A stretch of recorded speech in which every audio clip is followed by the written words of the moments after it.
absolutely put to rest the BS, bogus argument being made by three guys at ESPN who have probably watched a combined 7 seconds of Big 12 football. I'm Pete Mundo. HeartlandCollegeSports.com is our Big 12 website and how you join us here on the show. Always appreciate you guys being here. Subscribe if you're on YouTube. Really appreciate you joining us on the channel there. A lot more video content going to be coming your way.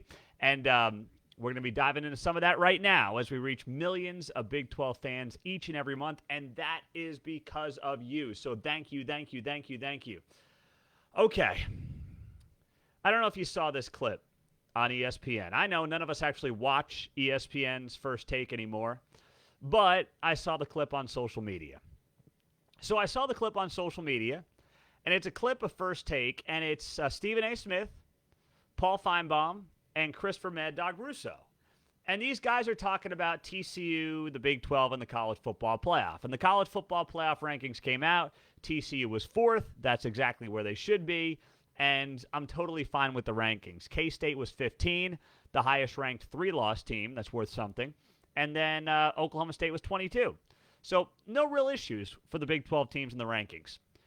But then I see this clip, and if you haven't seen the clip, it's up on the website at heartlandcollegesports.com under the Trending Now section.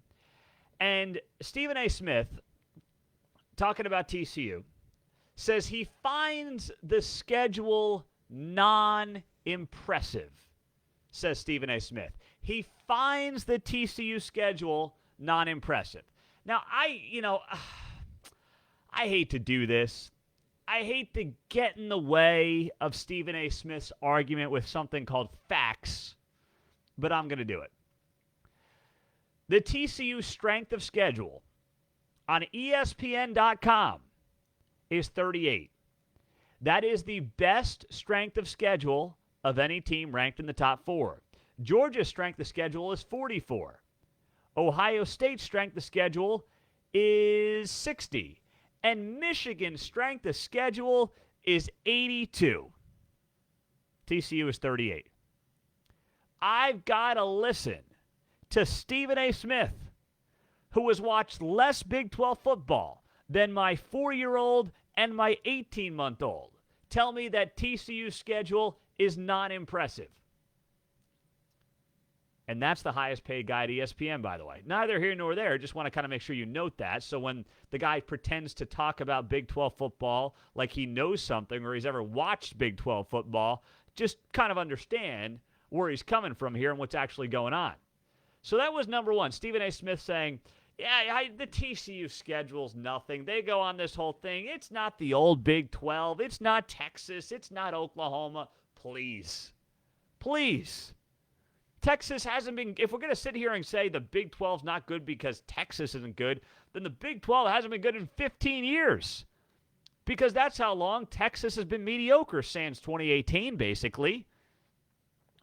And they're pretty good this year, and TCU beat them last week pretty convincingly. But my goodness, it's like these guys don't watch the games. I guarantee you, if Oklahoma or Texas were in the same situation right now at TCU, you think they'd be saying this? Really, do you think there's not a chance they'd be saying this? So Stephen A. Smith says the schedule is not impressive. And then Paul Finebaum. ESPN's got Paul freaking Finebaum as some type of down-the-middle college football analyst. So you got a guy who only watches the SEC. Then you got a guy in Stephen A. Smith who doesn't, I don't think, watch any Big 12 football. And then on top of that, you got somebody else in Christopher Mad Dog Russo who I don't think watches any Big 12 football either. It's stunning. So Finebaum gets up there, and Finebaum says, this is not the old Big 12. This is the TCU Big 12. Excuse me? What does that mean? And then he goes on to say, the analytics show TCU would be an underdog on a neutral site to most of the teams in the top 10. Well, they were a 7-point underdog last week at Texas, and how did that work out, Paul?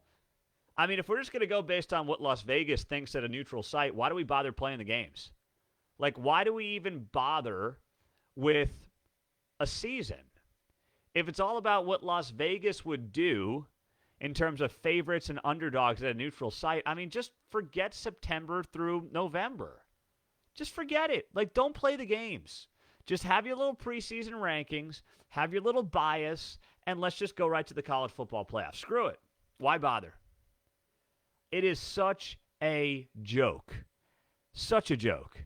And for Finebaum to say this is not the old Big 12, this is the TCU Big 12. The Big 12 is better today than it was 5 years ago when Oklahoma was getting to back-to-back college football playoffs. It is better, and the analytics show that. If you look at the advanced analytics from ESPN, guess what? Big 12 and SEC, top 2 conferences in America. You are top to bottom, 1 through 10, round-robin schedule. No Vanderbilts in this league. Not with the way Kansas is playing. When the easiest game is going to Morgantown or Ames, Iowa, that is a loaded conference. And I just want to bring something else up because I know these guys, they're not big on facts, right? But I found this. This is amazing. I found this on the ESPN website. It'd be great if these guys actually looked up stats in 2 seconds on the ESPN website. So I told you TCU's got the best strength of schedule of the top 4. Their strength of record is number 1 in the country.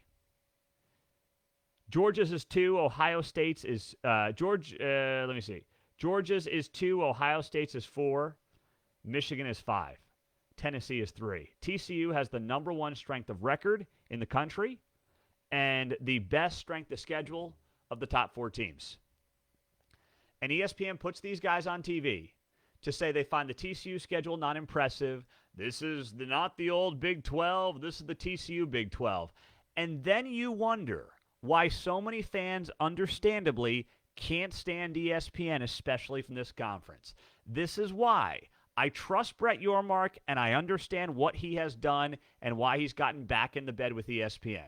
He wants to create a national brand, and for now, ESPN's a better bet than going through a streaming service. So I get all that. I genuinely understand. But this is why Brett Yormark needs to understand the fans in this conference hate ESPN. Brett Yormark needs to understand that. It's because of how talking heads like Stephen A. Smith, Chris Russo, Paul Finebaum, who once again watch less football, Big 12 football, than my 4-year-old and my 18-month-old, spout off in the Big 12 when they have no clue what they are talking about. And they don't. And Brett Yormark, genuinely, he's got to make his case to these fools. As the Big 12 commissioner who's got all these connections in TV, who was just doing a media round in New York City, he has got to get through to these guys. I'm not saying you got to worship at the Big 12 altar, but the same old tired talking points of, the Big 12's not that good. I'm sure they're going to next say the Big 12 doesn't play defense, as if it's 2014 all over again. Like, they don't watch the games. They don't watch the league. They have their talking points. And then what happens off of this? Don't tell me this does not influence the College Football Playoff Committee. It does influence the College Football Playoff Committee. Anyone trying to tell you otherwise is lying to you. It apps because these are human beings. And they work in the same bubbles. They work in the same inner circles. And that's how this game is played. I genuinely never thought I would miss the BCS, but I do, because this system is even worse. It's who's part of the in crowd. ESPN, which pays billions of dollars for the college football playoff, has its talking heads poo-pooing TCU because they would love to have, just call it like it is, USC. They would love to have Tennessee. They don't want TCU. Let's be very clear. ESPN wants no part of TCU in the college football playoff.